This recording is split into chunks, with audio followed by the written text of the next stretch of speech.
बिस्मिल्लाहिर्रहमानिर्रहीम। अस्सलाम वालेकुम तमाम नाज़रीन को। क्या आपको पता है कि अभिनंदन के साथ प्रवास करने वाले मौजूदा भारतीय अर्कीफ का तैयारा भी पाक फिजाइया ने गिराया था।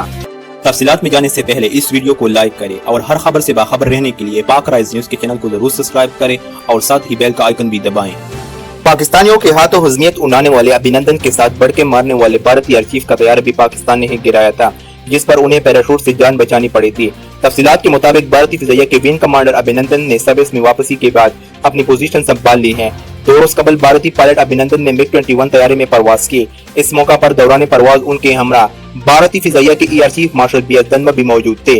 पूरी दुनिया जानती है कि किस तरह से पाक फिजाइया ने अभिनंदन का तैयारा गिराया था और बाद अज़ा अभिनंदन को गिरफ्तार भी किया गया था, जिसे अमन का पैगाम देने के लिए रिहा कर दिया गया था। अभिनंदन की सर्विस में वापसी के बाद कुछ तस्वीर सामने आई हैं, जिसमें उन्हें जहाज के साथ देखा जा सकता है।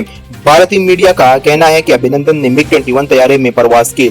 इस हवाले से मीडिया रिपोर्ट्स में बताया गया है कि भारतीय फिजाइया के सरबराह एयर चीफ मार्शल जिनकी रिटायरमेंट में चंद रोज बाकी है, उन्होंने गुज़िश्ता पीर को MiG-21 लाकर तैयारा उड़ाकर अपनी आखिरी पेशावराना परवाज मुकम्मल की। पंजाब में पठानकोट के फिजाई अड्डे से उड़ान में उनके साथ विंग कमांडर अभिनंदन भी साथ मौजूद थे, जिनका अपना MiG-21 तैयारा गुज़िश्ता फरवरी में पुलवामा वाक़े के बाद आज़ाद कश्मीर में दाखिल होने पर मार गिराया था, जिसके बाद वो पाकिस्तान में जंगी कैदी बने। भारतीय एयर चीफ मार्शल धनोआ ने एतराफ किया है कि उनमें और अभिनंदन में 2 चीजें मुश्तरक है। उन्होंने कारगिल में और अभिनंदन ने बालाकोट पर फिजाई हमलों की कोशिश की और दोनों को मार गिराने जाने पर अपने तैयारे दौरान परवास छोड़ने पड़े और पैराशूट के जरिए से जाने बचानी पड़ी। अभिनंदन को अब भारतीय फिजाइया में MiG-21 का इंस्ट्रक्टर बना दिया गया है। दोस्तों, इस वीडियो को लाइक शेयर करें और पाक राइज न्यूज़ के चैनल को जरूर सब्सक्राइब करें और नीचे कमेंट सेक्शन में अपनी राय जरूर दें।